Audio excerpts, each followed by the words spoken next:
स्वागत है आपका दैनिक सवेरा में। दर्शकों, इस वक्त हम मौजूद है शोहर आफाक सोनमर्ग के मेन मार्केट में और मेरे पीछे दाएं बाएं जो आप सरसब्ज मैदान देख रहे हैं, ये शोहर आफाक सोनमर्ग है, जहां इस वक्त इतनी भीड़ भाड़ देखने को मिल रही थी कि लोगों को चलने फिरने में दिक्कतें पेश आ रही थी। लेकिन आज अगर हम सोनमर्ग की बात करेंगे, बिल्कुल सन्नाटा छाया हुआ है सोनमर्ग के मेन मार्केट में। और यहाँ जो दाएं बाएं पार्कें हैं, वहां भी कोई टूरिस्ट नजर नहीं आ रहा है। हालांकि हाली बर्फबारी से लोगों को ये उम्मीद थी कि अब यहाँ टूरिस्ट जो है उनकी काफी भीड़ भाड़ देखने को मिले, लेकिन दाएं बाएं आज बिल्कुल कोई टूरिस्ट यहाँ नजर नहीं आ रहा है, जिससे टूरिस्ट से वाबस्ता, सयाहती शोबे से वाबस्ता जितने भी लोग हैं, उनकी रोजमर्रा की जिंदगी बुरी तरह मुतासिर हुई है। क्या कर रहे हैं ये लोग और किस तरह ये मुश्किलात का सामना कर रहे हैं, आजकल हमारे साथ बात करने के लिए मौजूद हैं मकामी शख्स रियाज अहमद मीर। रियाज साहब, खैर मकदम है आपका दैनिक सवेरा। जी, शुक्रिया आपने हमें यहाँ मौका बोलने का दे दिया। रियाज साहब, आप यही रहते हैं? जी, यहीं रहते हैं हम। कौन सा काम करते हैं? हाँ, हम तो घोड़े का काम करते हैं यहाँ पे। अच्छा, क्या ये पोनी वाले वगैरह जो हैं वो? होने वाला है। जी, जी, जी, यही काम करते हैं यहाँ पे हम, और साथ में हमारा जो विंटर आता है, फिर हमारा कोट बूट का काम रहता है। रियाज साहब, आपने वो दौर भी देखा है जब यहाँ टूरिस्ट दाएं बाएं क्या हर तरफ दिखाई दे रहे थे, और आज बिल्कुल सन्नाटा छाया हुआ है। क्या कहना चाहते हैं? जी देखिए, जैसे इससे पहले जब हम इस अगर आज इस महीने की बात करेंगे तो जी। बहुत बड़ी भीड़ रहती थी, क्योंकि आपको पता है कि दिवाली का जो हमारा जो दिवाली आ रही है, इसमें बहुत सारा भीड़ मिलता था। लेकिन बदकिस्मती से ना इस साल हम पैसे पहले कुछ कर पाए, तो ना अभी हमें कोई नज़र आ रहा है कि टूरिस्ट का कोई फ्लो यहाँ पे नज़र नहीं, जो आपने खुद भी यहाँ पे जायज़ा लिया है। जहाँ तक आते हैं तो बहुत कम है, क्योंकि जैसे आपने देखा होगा कि 2 दिन, 3 दिन या कभी हफ्ते के बाद भी हमें कोई कस्टमर मिलता है यहाँ पे, क्योंकि बहुत सारे लोग इसके साथ है। ऐसा नहीं है कि कुछ लोग हैं तो उनको मिल जाएगा। तो मुझे जैसे अगर टूरिस्ट की बात करेंगे तो ना होने के बराबर। सुबह से हम देखते हैं कि जो पीछे हमारा टूरी टैक्सी स्टैंड है या दूसरा टैक्सी स्टैंड है, बिल्कुल गाड़ियां वही लगी हुई हैं। इससे पहले ये 0 पॉइंट तक जाते थे और दिन भर इधर उधर चलते फिरते थे, लेकिन ये स्टैंड में ही सुबह से ही खड़ी है। अगर अगर मैं इस पे बात करूँगा तो आपने खुद ही देखा कि अगर 10% भी काम नहीं है, ना गाड़ी वालों का काम है, ना घोड़े वालों का काम है। क्योंकि मैंने पहले भी कहा कि इस साल हमने ऐसा कुछ देखा नहीं है टूरिस्ट के, और हमें जो मतलब नज़र आता है तो अभी तक हमें कुछ नज़र नहीं आ रहा है कि जैसे अगर आपने खुद ही बताया, देखा आपने कि गाड़ियाँ अगर देखेंगे तो कुछ गाड़ियाँ गई है, कुछ बाकी तो आपके सामने ये सब यहाँ पे खड़ा है। जाहिर सी बात है, जो होटल वाले हैं यहाँ पे या दीगर तिजारत पेशा अफराद हैं, आपको उनके साथ बिल्कुल राब्ता है, क्योंकि टूरिस्ट जो है, सयाह जो है, वो पहले आप ही के पास आते हैं और फिर आप उनको वहां तक ले जाते हैं। तो उनका काम किस तरह चलता है? हाँ, जैसे आपने हमें बोला कि इसमें जितने भी सारे जैसे होटल वाले हैं या गाड़ी वाले, घोड़े वाले, तो मुझे न ये लग रहा है कि सेम ही है। क्योंकि जहाँ पे अगर उनके पूरे का मतलब होटल वहाँ पे पूरे कमरे लगते थे, वहाँ पे मुझे लग रहा है 1-2 कभी कुछ नहीं, क्योंकि हम भी यहीं रहते, होटल वालों का भी कोई काम नज़र नहीं आता है। तो ना गाड़ी वालों का है और ना घोड़े वालों का। जैसे अगर टूरिस्ट आएँगे तो सबसे पहले अगर हम देखेंगे, होटल वालों का भी काम होता है, घोड़े वालों का भी काम होता है, और साथ में गाड़ी वालों का काम होता है। लेकिन ऐसा आपने खुद देखा है कि काम ना होने के बराबर है अगर देखा जाए। तो साल भर आपने ये ऐसा ही फेस किया? साल भर मुझे जहाँ तक नज़र आ रहा है कि हमारा जो यात्रा था, तो यात्रा के दौरान कुछ काम मिला था, क्योंकि जब बालतल हमारा यहाँ साथ में ही पड़ता है, 10-15 किलोमीटर दूर है। तो उससे पहले और उससे बाद में अगर देखा जाए तो इसी तरह यही ऐसा ही नज़र आया टूरिस्ट का। टूरिस्ट इतने नहीं आए इस साल। क्या नाम है आपका? जी, मेरा नाम मोहम्मद इकबाल मीर है। इकबाल साहब, कहाँ रहते हो? जी, मैं यहीं का रहने वाला हूँ, सोनमर्ग शितकड़ी का। चितकड़ी का रहने जी, वाला। जी सर। तो बचपन से आप सोनमर्ग आते रहते हैं, जी। क्या कहना चाहते हैं आज का जो माहौल यहाँ बना हुआ है? जी, माहौल क्या है, सब में मायूसी छाई है, काम-धंधा तो है ही नहीं, सब बेकार बैठे हुए हैं।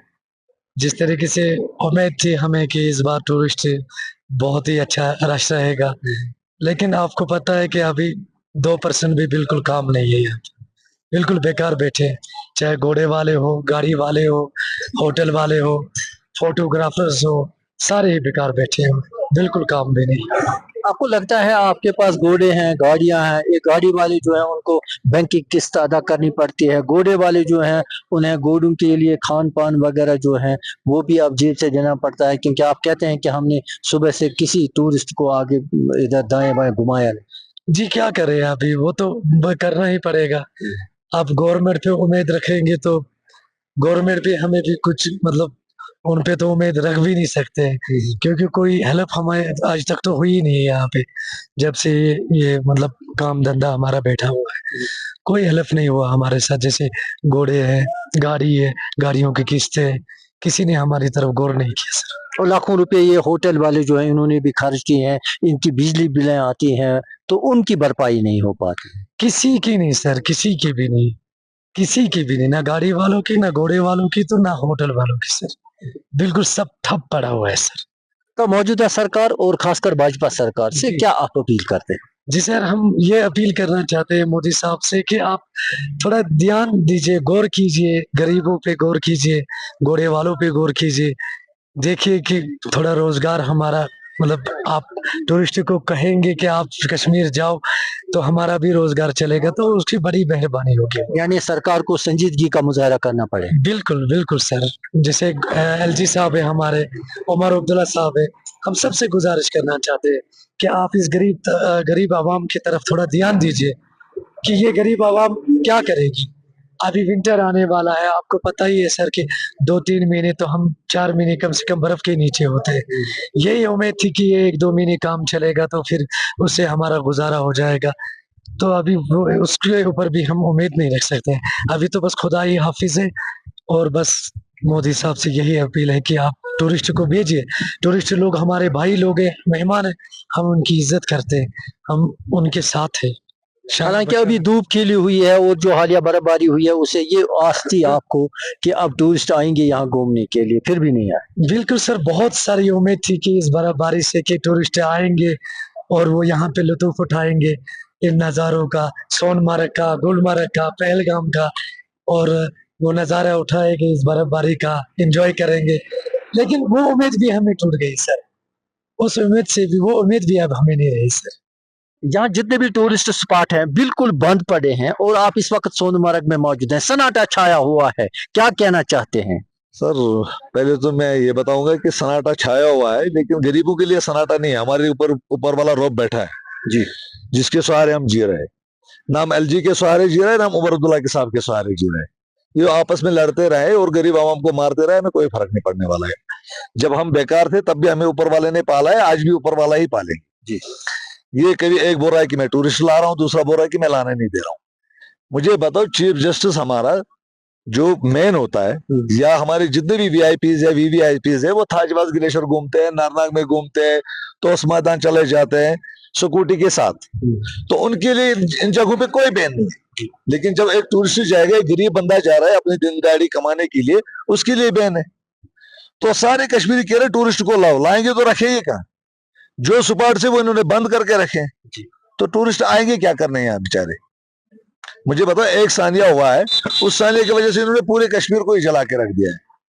खुद ही एलजी साहब कह रहा है कि कश्मीर से यहाँ मिलिटेंसी खत्म है। आज से पहले, आज इनको हो गए 14 साल, ये कहते मैं भाजपा साहब को, भाजपा सरकार को भी कहता हूँ, मैं एनसी सरकार को भी कहता हूँ, कश्मीर से कुछ मिलिटेंसी ने कुछ, तो आधे कहाँ से ये लोग? तो गरीब आवाम पैसा क्यों जा रहा है? अपने लिए इनको सेफ है, लेकिन गरीब आवाम के लिए कुछ भी सेफ नहीं है। यानी टूरिस्ट स्पॉट जो है वो सिर्फ यहाँ के मजदूरों के लिए बंद है। वो सीधी सी बात है, टूरिस्ट वहां से आएंगे, उसको मार्केट तो देखेगा नहीं ना, वो आके कोई सीनरी देखेगा, वो ऐसी जगह देखेगी जहाँ शांति है, जिसके लिए वो आते हैं। टूरिस्ट आते हैं शांति के लिए, वो रिलैक्स के लिए आते हैं। मुझे बताओ, जब उसको रिलैक्स नहीं मिलेंगे, उसको उससे बेटर है कि घर में बैठे ना, वो आके सोनमर्ग मार्केट को थोड़ा ही देखेंगे, वो आके बढ़िया मार्केट है वहां, वो पहलगाम मार्केट थोड़ा ही देखेंगे, वो जाके गुलमर्ग थोड़ा ही देखेंगे मार्केट में। वो भीड़ भाड़ से दूर होना चाहते हैं, वो परिवार को अपनी एक शांति जगह पे लेना चाहते हैं। जब हम उनको वहां से लाके यहाँ भी मार्केट में रखेंगे तो फायदा क्या है उस टूरिस्ट को आने? तो गवर्नमेंट से हम ये अपील करते हैं कि इन जगहों को खोलिए, टूरिस्ट खुद ब खुद आ जाएगी। जब इन्होंने स्पॉट्स बंद रखे तो टूरिस्ट जाएगा कहाँ? पहले ये मैसेज देना कि हमने ये जगह खोल दी है। डबल इंजन सरकार है कश्मीर में, ऐसा नहीं है कि सिंगल इंजन है। हम एक भी ब्लेम नहीं कर सकते। डबल इंजन सरकार भी कुछ नहीं कर सकते, तो फायदा क्या हमारा डबल इंजन सरकार रखने की। एलजी साहब अपने चला रहे हैं, उमर अब्दुल्ला साहब अपना चला रहे हैं, आम लोग मुतासर हो रहे हैं। पीछे जा रहे हैं। आप देखो यहाँ गरीब लोग जो बैठे हैं, घोड़े वाले हैं, टैक्सी वाले हैं, होटल वाले हैं, दुकानदार है, सब किसके आश पे थे? इसी के आश पे थे ना कि टूरिस्ट आ जाएंगे, हम कमाएंगे। चलो अब पालने वाला तो रब है। देखो नाम आज तक कश्मीरी टूरिस्ट में पाला है, ये मैं आपको क्लियर बोलता हूँ। थोड़ी सी मुश्किलातें आती है, लेकिन कोई मरा नहीं। भुखमरी से आज तक कश्मीर में कोई नहीं मरा है। ऊपर वाला पालने वाला है। ना मैं उमर अब्दुल्ला साहब खाना दे रहा है, ना एलजी साहब खाना दे रहा है। हमें अगर पाल रहा है तो हमारा रब पाल रहा है। मगर अगर टूरिस्ट बाहर से आ रहा है तो वो बैठेगी कहाँ? सोनमर्ग मार्केट में थोड़ा ही बैठेगी, ये सोचने वाली बात है। वो गुलमर्ग मार्केट में थोड़े, सिटी में बैठ के, श्रीनगर में बैठ के करेंगे क्या? भीड़ भाड़ उनको तो बंबई में इससे बड़ा मार्केट है। वो वहां अगर 10 दिन भी घूमते रहे तो पता ही नहीं चलेगा मार्केट में अंदर है या बाहर है। तो यहाँ आके वो बेचारे शाम को बोर हो जाएगा अंधेरे में। उनको जाना है उन जगहों पे जो मेन टूरिस्ट स्पॉट्स है कश्मीर में। जैसे हम कहते हैं बेताब वैली है, थाजवास ग्लेशियर है, तो उस मैदान में कुछ जगह है, गुलमर्ग में अपर वगैरह है, नारानाग नारानाग है, तो छोड़ दिया इन्होंने। Kashmir great lakes Kashmir great lakes की तो आप बात ही मत करो, वो सीजन इन्होंने खत्म ही कर दिया, क्योंकि वो 3 महीने का सीजन होता है। उसके लिए हमने काफी लड़ा, लेकिन कुछ नहीं हुआ। वरना जब हम अपने ही देश में सेफ नहीं है, जब हम अपने ही देश में घूम नहीं सकते, तो इस गवर्नमेंट को करना है क्या? मुझे ये बता दो, ये गवर्नमेंट बाहर के लोगों के लिए या अपने लोगों के लिए? मुझे एक चीज समझ नहीं आ रहा सर, ये आप भी जानते हो, मैं भी जानती हूँ, गवर्नमेंट किन के लिए बनते? हम हिंदुस्तानी है जी। तो हिंदुस्तान गवर्नमेंट किसके लिए? हमारे तहफ़्फ़ुज़ के लिए है ना। जब अपने लोगों को तहफ़्फ़ुज़ नहीं दे सकते, तो ये क्या दावा कर रहे हैं कि हम गवर्नमेंट चला रहे हैं? उमर अब्दुल्ला साहब क्या दावा कर रहे हैं, मैं गवर्नमेंट चला रहा हूँ? एलजी साहब क्या दावा कर रहा है कि मैंने सब कुछ सेव कर दिया? कौन हिंदुस्तानी सेफ है, मुझे बताओ? क्यों सेफ क्यों नहीं है? इनकी कहने की वजह से सेफ नहीं है। वो उन स्पॉट्स पे जा ही नहीं सकता है जो स्पॉट्स पे टूरिस्ट जाना नहीं चाहते। तो अब कौन सा सेफ है हम लोग? जब हम अपने देश में सेफ नहीं है तो दूसरे को क्या बोले? वाकई गोल्डन मीडोज जो है, ये गोल्डन मीडोज अभी भी है, लेकिन बार बार यहाँ तिजारत पेशा अफराद, चाहे पोनी वाले हैं, होटल वाले हैं या दीगर तिजारत पेशा अफराद हैं, चिल्ला चिल्ला के कहते हैं कि हम सयाहों की कदर करना जानते हैं, वो हमारे मेहमान हैं, वो यहाँ आए, हम उन्हें अच्छी तरीके से इन मकामात जो है यहाँ सयाती मकामात, वो वहाँ जाके घुमाएंगे और ताकि वो यहाँ से लुत्फ अंदोज हो सके। लेकिन अगर देखा जाए तो सयाह जो है वो आज यहाँ के सेहत अफजा मकामात जो हैं वहाँ कहीं नज़र नहीं आ रहे हैं, जिससे इस सयाहती शोबे से वाबस्ता एक बहुत बड़ा तबका है, इनकी रोजी रोटी जो है इसका दरमदार इसी सयाहती शोबे पे है और वो बुरी तरह मुतासिर हो रही है। अब देखना यह है कि सरकार किस तरह संजीदगी का मुजाहरा करेगी। दैनिक सवेरा के लिए गांदरबल से रहीम जिजवा।